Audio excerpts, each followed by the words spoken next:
नज़ारा है। ये है संबलपुर का जेल छक। आप देख पा रहे होंगे, ଆପଣ ଦେଖିପାରୁଥିବେ ମୁଁ ଟିକେ ହିନ୍ଦୀ ଚୋବେଇ ଦେଇଥିଲି। କେତେ ସୁନ୍ଦର ନଜାରା। ଆଜି ସଚିନ ମୋର ଇଆଡ଼େ ପଳେଇ ଆସିଲୁ ଟିକେ ବୁଲିବାକୁ।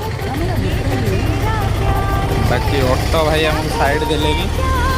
ଭାଇନା ତାଙ୍କ ମନ ଦୁଃଖ ଅଛି ବୋଧେ।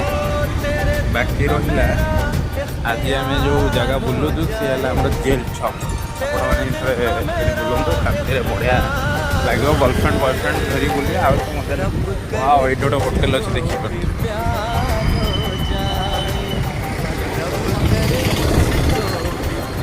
ଆଉ ଶୌଚାଳୟ ଯଦି କାହାକୁ ସୁସ୍ଥ ଲାଗିଲା ଏଇଠି ଆସିକି ଆପଣ କରିପାରିବେ।